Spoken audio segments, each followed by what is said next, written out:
Well, back when we were in the middle of a COVID surge, the White House made testing free to anyone who applied. Now, as cases drop, more than 200 million tests are sitting in warehouses unclaimed, showing a clear sign the demand for testing is dropping dramatically.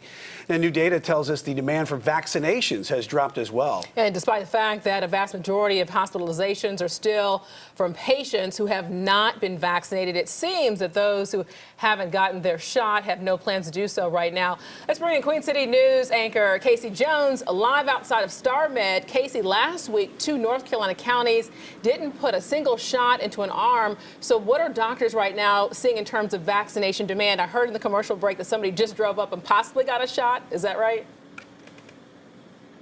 Yeah, so, these are some trends that are troubling for medical professionals. There was a time where there was this mad dash for vaccines. This parking lot used to be packed, but there's just one person behind me that just got a shot today. So health professionals are really worried that we're not quite in the clear yet.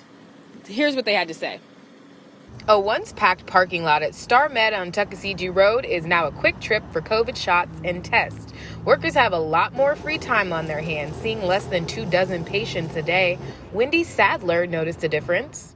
The first time was horrible. I waited 45 minutes. The second time was not quite as bad. It was about 30 minutes. And this time, there was no one here.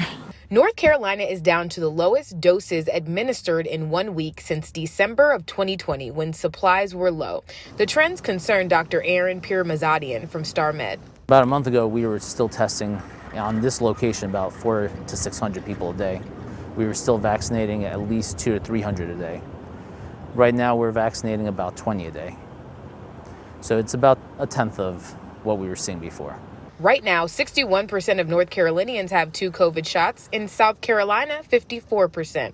Dr. Pirmazadian says even with case numbers and hospitalizations declining while mask mandates are lifting, the pandemic isn't quite an endemic yet.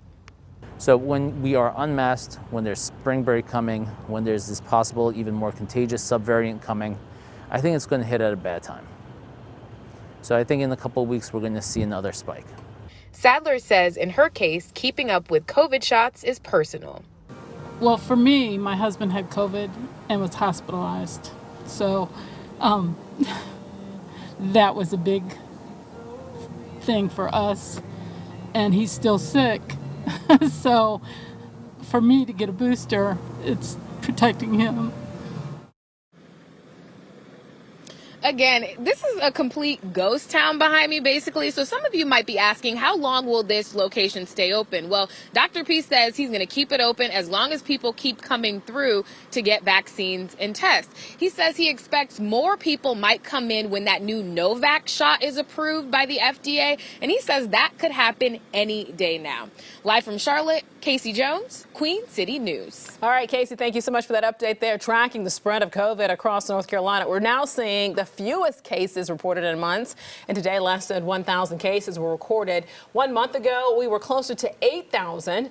Hospitalizations did see a small increase, though, with 7 new patients admitted for treatment. And testing totals and percent positives continue to be able to decline, too, at this point. Across the state, 6.9% of tests came back positive. In Mecklenburg County, it was 6.8%.